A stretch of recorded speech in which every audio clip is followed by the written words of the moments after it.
Hello friends, my name is Bhimsen Arora, director recce healing clinic, reiki grand master, life coach. मैं आप सभी का हार्दिक अभिनंदन करता हूं। आज हम लोग बात करेंगे व्हाट इज डिस्टेंस हीलिंग। आपने रेकी के बारे में सुना है तो आपको डिस्टेंस हीलिंग के बारे में भी सुना होगा।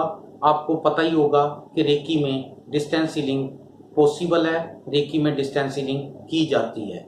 मुझे अक्सर ये क्वेश्चन किया जाता है कि डिस्टेंस हीलिंग होती क्या है, क्या ये रिजल्ट देती है, क्या इससे बेनिफिट होता है, ऐसे कैसे पॉसिबल है कि आप किसी की शक्ल का ध्यान करके आप उसकी हीलिंग कर दो और यहाँ बैठ के अमेरिका कनाडा में इंसान ठीक हो जाए, दूरी पे बैठा इंसान ठीक हो जाए।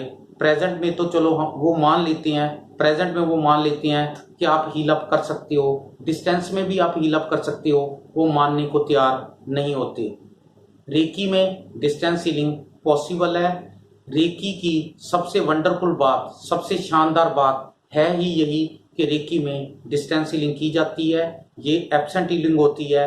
हम लोग किसी इंसान की शक्ल का ध्यान करके हीलिंग कर लेते हैं।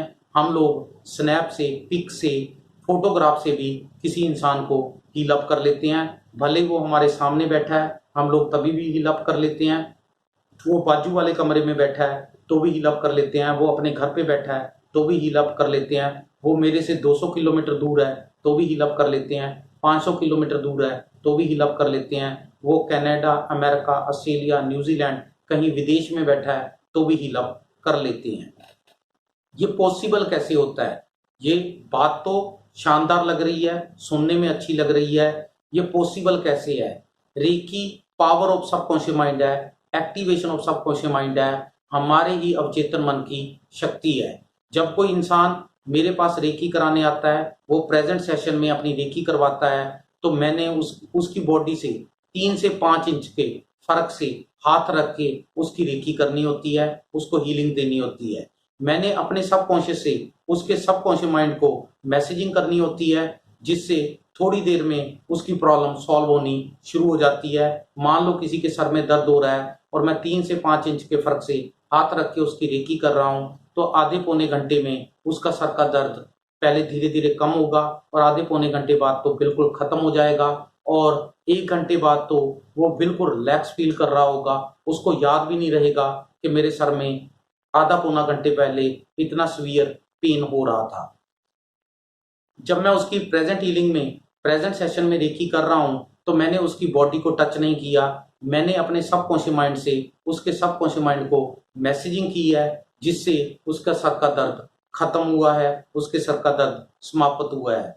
अब जब मैं उसकी बॉडी को यहाँ प्रेजेंट में टच नहीं कर रहा, अपने सबकॉन्शियस माइंड से उसके सबकॉन्शियस माइंड को मैसेजिंग कर रहा हूँ, तो ये काम तो मैं एब्सेंट में भी कर लूंगा और ये काम मैं डिस्टेंस में भी करना मेरे लिए कोई मुश्किल नहीं है। मेरे लिए ये छोटी सी बात है, क्योंकि मैं यहाँ पे उसकी कोई सर की नाड़ियां नहीं दबा रहा था, जो मैं डिस्टेंस में जाके उसके घर पे जाके उसकी नाड़ियां नहीं दबा पाऊंगा और उसके सर के दर्द को समाप्त नहीं कर पाऊंगा।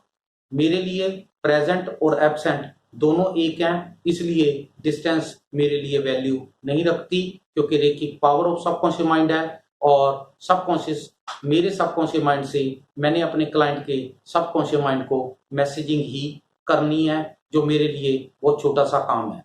अब बात आती है, क्या ये सबकॉन्शियस माइंड को एक्टिव किया जा सकता है? मैं बार बार बोल रहा हूं, power of subconscious mind, power of subconscious mind. ये सबकॉन्शियस माइंड को हम सभी ने अपने अपने सबकॉन्शियस माइंड को एक्टिवेट किया है। स्कूटर मैकेनिक ने स्कूटर ठीक करना सीखा है, कार मैकेनिक ने कार ठीक करनी सीखी है, होम मेकर ने घर का काम करना सीखा है, किसी ने अपने सबकॉन्शियस माइंड को आईएएस की तरफ एक्टिवेट किया है, किसी ने आईपीएस की तरफ एक्टिवेट किया है। मैंने ब्रह्मांड से कॉस्मिक एनर्जी लेके ट्रांसफर करनी सीख ली है। मैंने अपने माइंड को इसी साइड एक्टिवेट कर लिया है। जब मेरा माइंड इस साइड एक्टिवेट हो गया है, तो मैं किसी को भी हील अप करने की कैपेसिटी में हूं।